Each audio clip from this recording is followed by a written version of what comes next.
السلام عليكم ورحمة الله وبركاته. ازيكم يا حبايبي؟ عاملين ايه؟ يا رب تكونوا بخير. النهاردة ان شاء الله هنعمل فطيرة شرقي حلوة. هنعمل فيها حشوة تحفة جدا. هنعمل حشوة كاستر وتفاح. الفيديو مليان حركات وتركات حلوة قوي، هتنفعك ان شاء الله. وفي بعض حاجات كده هقول لكم عليها وبعض ملاحظات. وطبعا زي ما انتم متعودين معايا ان شاء الله بقعد اقول لكم بدايل للحشوات وبدايل لاي حاجه اذا كان حلو او حادق. وهخليكي تعملي الفطيره الحلوه دي ان شاء الله وتعتمديها، ومش هتبقى في حاجه صعبه عليكي. بس خليكي كده معايا وان شاء الله اوصلك المعلومه، وباذن الله كلكم هتعرفوا تعملوا الفطير اذا كان يعني فطير مشلتت زي ما عملناه قبل كده بأسهل الطرق، او انت عايزة تعمليه حلو هتحشيه برضو بكل حاجة انت عاوزاها. بصوا هنا انا بوريكم حشوة الكاستر بتاعتي. والفطيرة من جوه فيها قطع تفاح وفيها جوز الهند وفيها زبيب.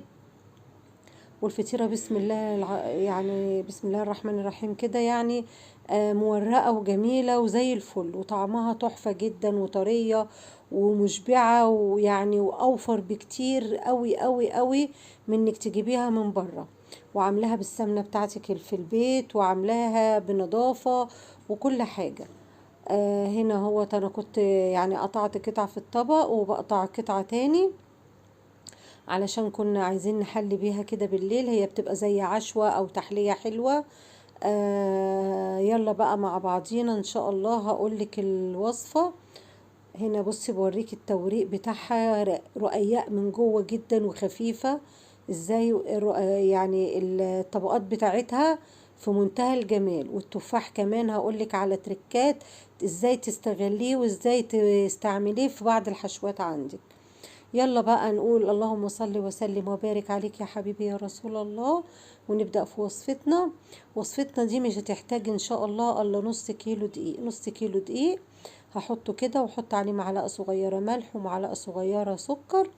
وهنا هحط معلقة بيكنج باودر، غير مثلا الفطير المشلتت ما عوزناش نحط له بيكنج باودر. وبرده لو حطيت له والله ما بيعمل حاجة. انا جربت ده وجربت ده، انا بحب التجارب قوي، بحب اجرب كل حاجة في الحياة، ما بتفرقش. ولو ما حطيتهاش برضو ما تأيديش نفسك بيها.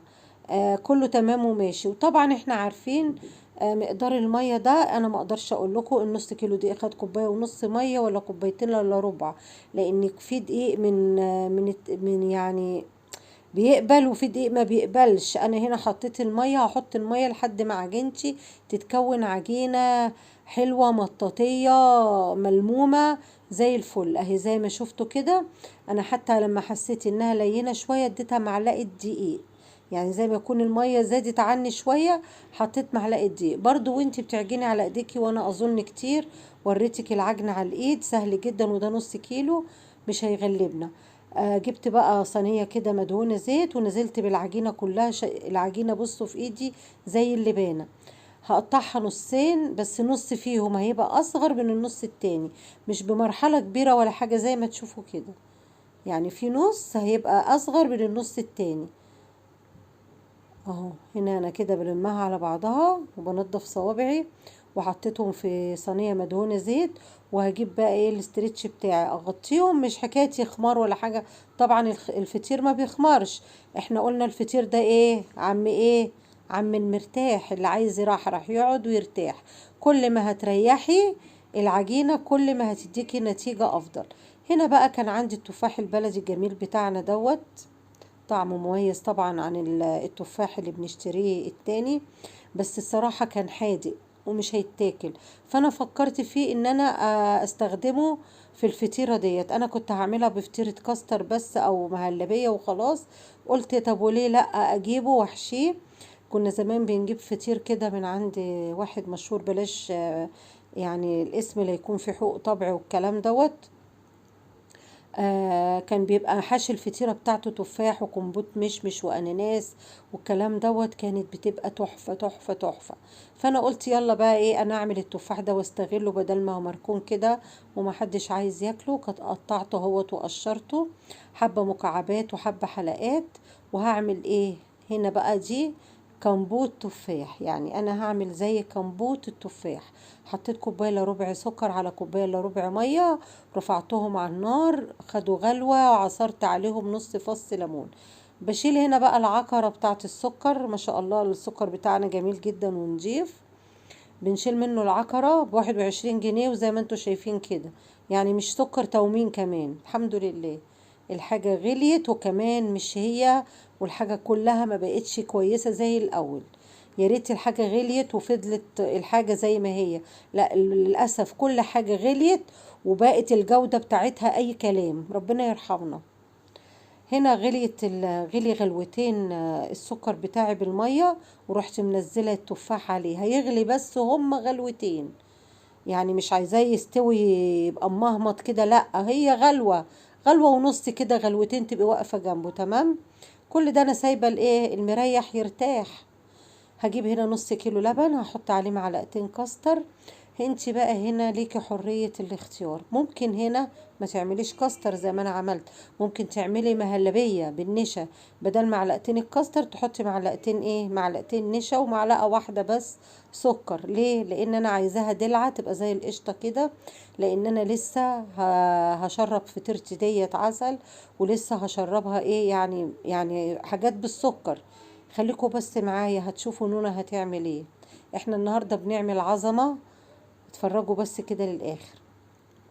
لازم طبعا اعمل كل ده واركنه يبرد، لازم الكاستر بتاعي او المهلبية اللي انت هتعمليها تبرد. هنا بقى انا هاخد النص الصغير اللي انا قطعته، دهنت الرخامة بتاعتي زيت. طبعا تنضفي الرخامة بتاعتي كويس جدا وتمسحيها كده بفوطة نظيفة وتنضفيها، وتفضلي بقى بتبتدي ايه تفردي كده الاول بزيت. تجيبي حتتين سمنة بلدي كده من اللي انتي مدكناهم حطيناهم على جنب في البيت كده، ما تستخسريش، وطلعيهم وهنفرد بيهم الفطير دوت. وبرضو انتوا امكانياتك ما عندكيش الا سمنه نباتي، والله برضو ما هتقول لا، والحمد لله. اهو زي ما انتوا شفتوني فردتها لحد ما ابتدت الرخامه تبان، ورششت عليها السمنه البارده، وطبقتها كده زي الظرف مربعه، وركنتها على جنب في صينيه مدهونه برضو زيت، علشان اما اجي اخدها تاني اشوف هاخدها هعمل بيها ايه ما تلزقش. تمام. لا اله الا الله محمد رسول الله. كده خدت النص التاني، وهبتدي برضو ايه افرده. الفطير دوت بيبقى يعني مشكلة في حاجة، الواحد بيضطر انه يخش على العجين قوي علشان يبتدي يفرد، والواحد بيبقى الصراحة مش عايز ان هو يبان اكتر من كف ايده في الكاميرا.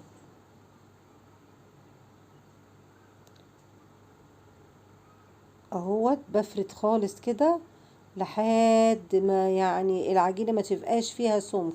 هنا انا العجينة فردتها والله ونزلت مني من على الرخامة كمان.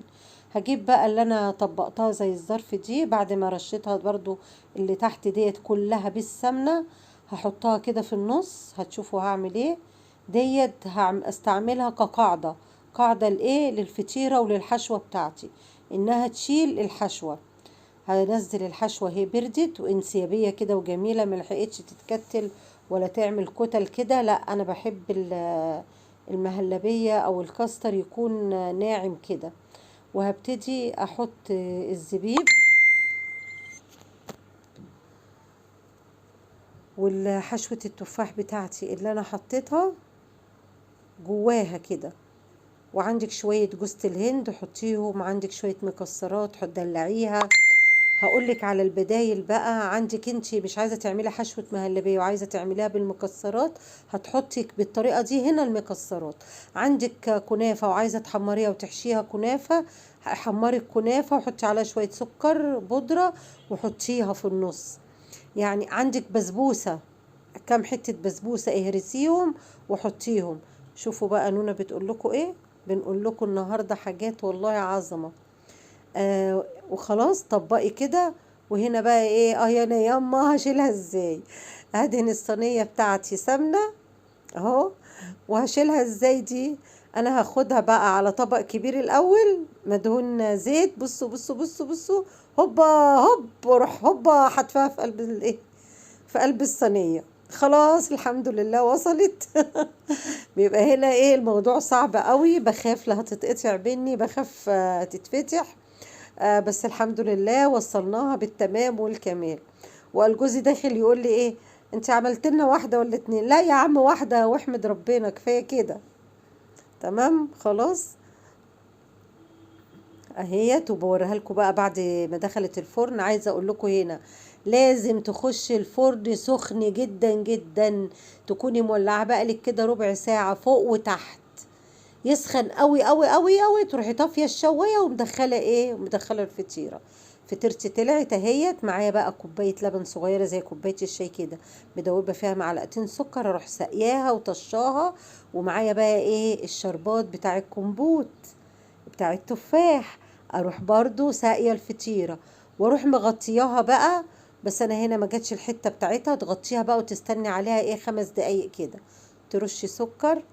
ابتديت اجيب حلقات التفاح الجميله، هي عامله زي الاناناس الصغنن كده.